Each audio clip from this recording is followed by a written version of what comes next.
Hello दोस्तों, स्वागत है आपका मेरे YouTube channel let's study with Poonam में, जिसमें हम जीके जीएस से रिलेटेड टॉपिक के बारे में चर्चा करते हैं। आज हम चर्चा करने वाले हैं चंद्रशेखर आज़ाद के बारे में। भारत को आज़ाद कराने के लिए कई स्वतंत्रता सेनानियों ने अपनी ज़िंदगी कुर्बान कर दी थी। उन्हीं महान स्वतंत्रता सेनानियों में एक नाम चंद्रशेखर का भी था। हालांकि इनका असली नाम चंद्रशेखर तिवारी था, लेकिन आज़ाद इनकी पहचान कैसे बनी, इसके पीछे एक कहानी है।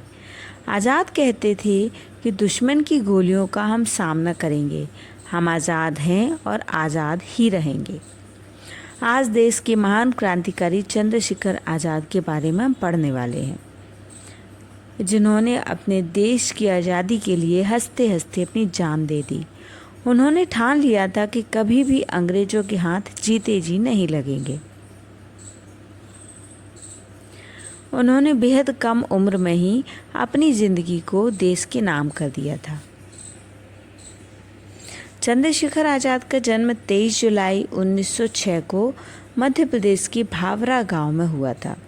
मूल रूप से उनका परिवार उत्तर प्रदेश के उन्नाव जिले के बदरका गांव का था, लेकिन पिताजी सीताराम तिवारी की नौकरी चली जाने के कारण उन्हें अपने पैतृक गांव को छोड़कर मध्य प्रदेश की भावरा जाना पड़ा। चंद्रशेखर आज़ाद का नाम चंद्रशेखर तिवारी था। बचपन से ही काफ़ी जिद्दी और विद्रोही स्वभाव के चंद्रशेखर आज़ाद थे। चंद्रशेखर आज़ाद का जन्म और बचपन आदिवासी बाहुल्य क्षेत्र झाबरा में ही बीता। यहाँ पर उन्होंने बचपन से ही निशानेबाजी, धनुर्विद्या सीखी। लगातार मौका मिलते ही अभ्यास करते रहते थे और जिसके बाद धीरे धीरे उनका शौक भी बन गया। पढ़ाई में ज़्यादा चंद्रशेखर का मन खेल कूद में लगता था। जलियांवाला बाग कांड के दौरान आज़ाद बनारस में पढ़ाई कर रहे थे। इस घटना ने बचपन में ही चंद्रशेखर को अंदर से झकझोर दिया था। उसी दौरान उन्होंने ठान ली थी कि ईंट का जवाब पत्थर से देंगे। इसके बाद उन्होंने यह तय किया कि वो आज़ादी के आंदोलन में उतरेंगे। फिर महात्मा गांधी के साथ आंदोलन से जुड़ गए। 1921 में महात्मा गांधी के असहयोग आंदोलन से जुड़ने के बाद उनकी गिरफ्तारी हुई। उस दौरान जब उन्हें जज के सामने पेश किया गया तो उनके जवाब ने सबके होश उड़ा दिए। जब उनसे पूछा कि तुम्हारा नाम क्या है तो उन्होंने नाम लिया आज़ाद, और उनके पिता का नाम पूछे जाने पर उन्होंने स्वतंत्रता बताया। इस बात से जज काफ़ी नाराज़ हुए और चंद्रशेखर को 15 कोड़े मारने की सज़ा सुनाई। आज़ाद के आदेश के बाद बालक चंद्रशेखर को 15 बेंत लगाए गए, लेकिन उन्होंने उफ तक न की और हर बेंत पर भारत माता की जय का नारा लगाया। आखिर में सज़ा भुगतने के एवज में उन्हें 3 आने दिए गए, जिसे वो जेलर के मुंह पर ही फेंक आए। इस घटना के बाद से ही चंद्रशेखर तिवारी को दुनिया चंद्रशेखर आज़ाद के नाम से जानने लगी। आज भी कोई यह नाम लेता है तो मुझ पर ताव देने वाले एक पुरुष की छवि आंखों में सामने उतर आती है। जलियांवाला बाग कांड के बाद चंद्रशेखर को समझ आ चुका था कि अंग्रेजी हुकूमत से आज़ादी बात से नहीं बल्कि बंदूकों से मिलेगी। शुरुआत में गांधी के अहिंसात्मक गतिविधियों में शामिल हुए, लेकिन चोरा चोरी कांड के बाद जब आंदोलन वापस ले लिया गया तो आज़ाद का कांग्रेस से मोह भंग हो गया। फिर उन्होंने बनारस का रुख किया। दरअसल बनारस उन दिनों भारत के क्रांतिकारियों के गतिविधि केंद्र था। बनारस में वह देश के महान क्रांतिकारी मनमथनाथ गुप्त और प्रणवेश चटर्जी के संपर्क में आए। क्रांतिकारी दल हिंदुस्तान प्रजातंत्र संघ के सदस्य बन गए। हालांकि शुरुआत में यह दल गरीब लोगों को लूटता और अपनी ज़रूरतों को पूरा करता था, लेकिन धीरे धीरे उन्हें समझ में आने लगा कि अपने लोगों को दुख पहुंचाकर वे कभी भी उनका समर्थन हासिल नहीं कर पाएंगे। इसके बाद इस दल का उद्देश्य केवल सरकारी प्रतिष्ठानों को नुकसान पहुंचाकर उनकी क्रांति के लक्ष्यों को प्राप्त करना बन गया था।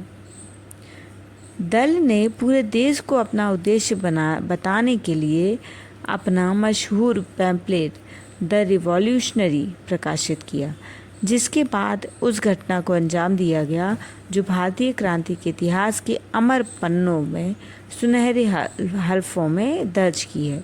वो है काकोरी कांड। काकोरी कांड से शायद ही कोई अनजान होगा। दरअसल इस दौरान दल के 10 सदस्यों ने काकोरी ट्रेन लूट का अंजाम दिया था, अंग्रेज़ों को खुली चुनौती दे दी थी। इस कांड के लिए देश के महान क्रांतिकारियों राम प्रसाद बिस्मिल और अशफाक उल्लाह खां, राजेंद्र नाथ लाहिड़ी और ठाकुर रोशन सिंह को फांसी की सज़ा सुनाई गई थी। इस घटना के बाद दल के ज़्यादातर सदस्य गिरफ्तार कर दिए गए और दल बिखर गया था। इसके बाद आज़ाद के सामने एक बार फिर दल खड़ा करने का संकट आ गया। हालांकि अंग्रेज सरकार आज़ाद को पकड़ने की कोशिश में लगी हुई थी, लेकिन वह छिपते छिपाते दिल्ली पहुंच गए। दिल्ली के फिरोजशाह कोटला मैदान में सभी बचे हुए क्रांतिकारियों की गुप्त सभा आयोजित की गई। इस सभा में आज़ाद के साथ महान क्रांतिकारी भगत सिंह भी शामिल हुए।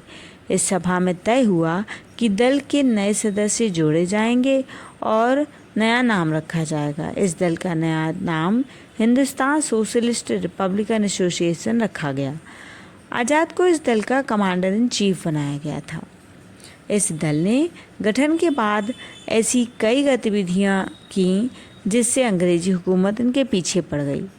1928 में साइमन कमीशन के खिलाफ प्रदर्शन के दौरान लाला लाजपत राय की मृत्यु हो गई। इसके बाद भगत सिंह, सुखदेव, राजगुरु ने उनकी मौत का बदला लेने का फैसला किया। इस दौरान 17 दिसंबर 1928 को लाहौर के पुलिस अधीक्षक जेपी सैंडर्स के दफ्तर को घेर लिया और राजगुरु ने सैंडर्स पर गोली चला दी, जिससे उनकी मौत हो गई।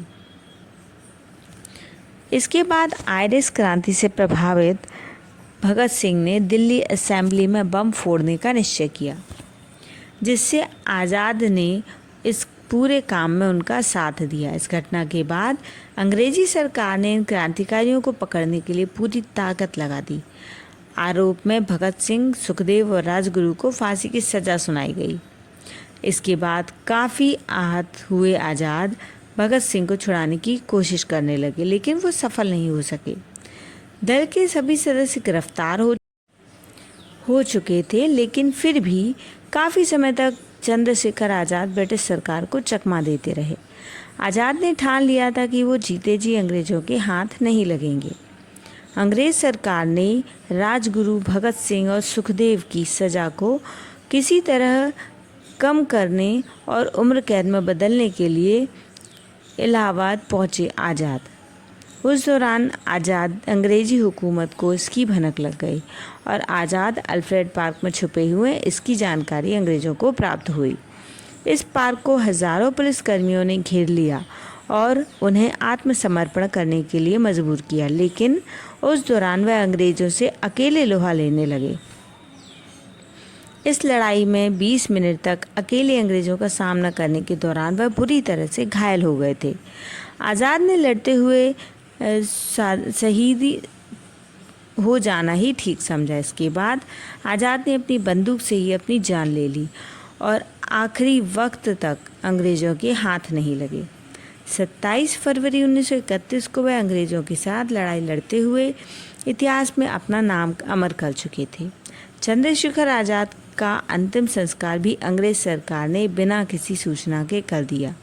जब लोगों की इस बात की जानकारी मिली तो सड़कों पर लोगों का जमावड़ा लग गया और हर कोई शोक की लहर में डूबा हुआ नजर आया।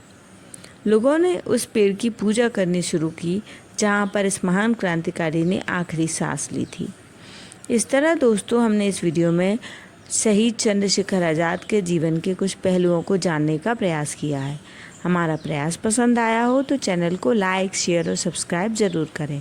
धन्यवाद दोस्तों।